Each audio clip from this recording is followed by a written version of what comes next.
Hello students, Sanskrit with Anshu Agnihotri YouTube channel में आपका स्वागत है। आज हम क्लास 6 के प्रथम पाठ ईशा शिक्षिका का अभ्यास कार्य स्पष्ट करेंगे।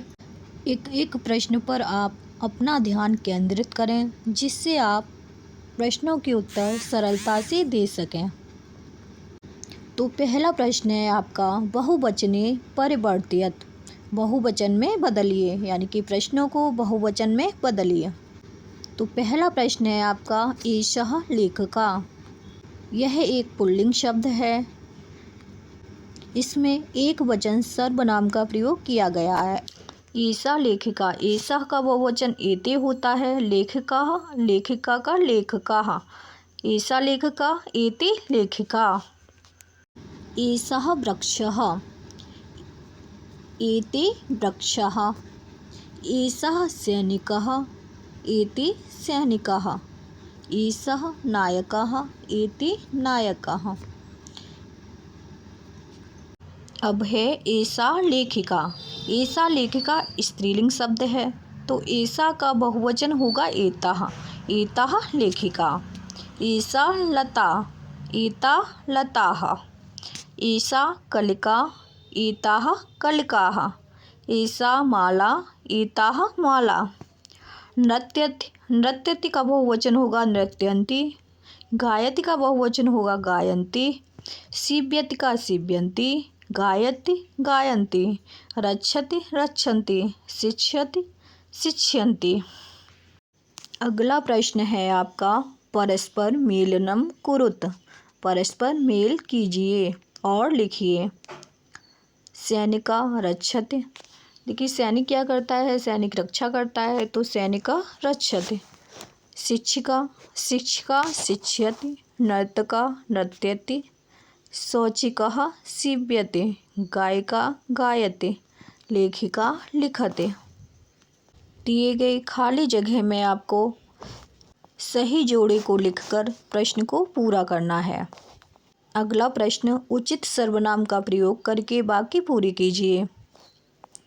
इस प्रश्न में एक वचन और बहुवचन सर्वनाम का प्रयोग स्त्रीलिंग और पुल्लिंग के साथ किस तरह करना है, इस बात का विशेष ध्यान देना है।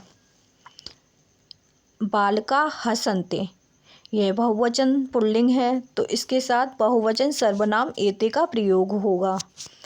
बालिका खादन्ते, ये स्त्रीलिंग है, तो इसके साथ एताः बहुवचन सर्वनाम का प्रयोग होगा।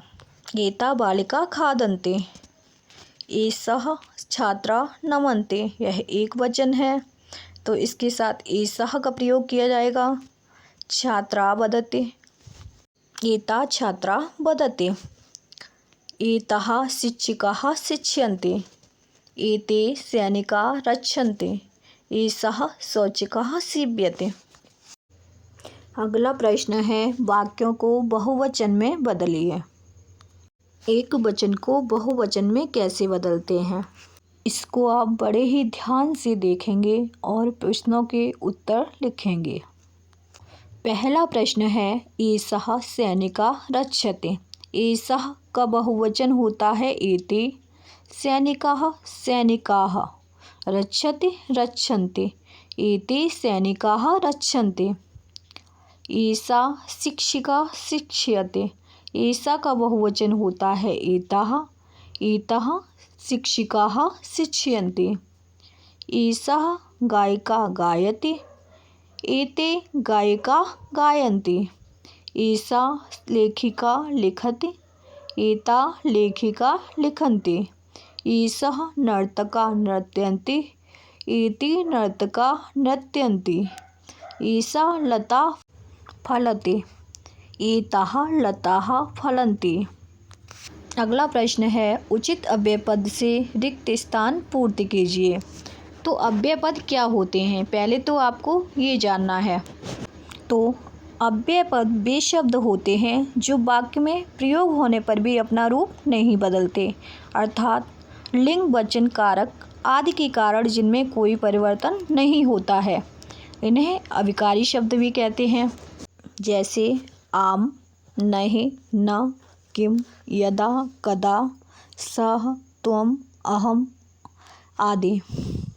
प्रश्न है अणवः गायते, सह नृत्यते। तो इसमें प्रश्नवाचक चिन्ह का प्रयोग हुआ है, तो इसमें प्रश्नवाचक अव्यय शब्द का ही प्रयोग किया जाएगा। जैसे किम सह नृत्यते, नहीं सह न नृत्यते। अगला है अनुपमा नमते, किम सा अध्यापिका नमते, आम सा अध्यापिकां नमते। अगला है बालका दूरदर्शनं पश्यति, किं बालकः कार्टून चित्रं पश्यति, आम सः खेल प्रतियोगितां पश्यति। आपका आखिरी प्रश्न है, संस्कृत में अनुवाद कीजिए। पहला है छात्र नमस्कार करता है, तो इसका अर्थ होगा छात्रः नमते। सैनिक रक्षा करता है, सैनिकः रक्षति। दर्जी सिलता है, दर्जी का हो जाएगा शौचिकः, सिलना सीव्यति, शौचिकः सीव्यति। शिक्षिका सिखाती है, शिक्षिकाः शिक्ष्यते। गायिका गाती है, गायिका गायति। नर्तक नाचता है, नर्तकः नृत्यति। तो बच्चों, प्रथम पाठ का अभ्यास कार्य आपका पूर्ण हो चुका है।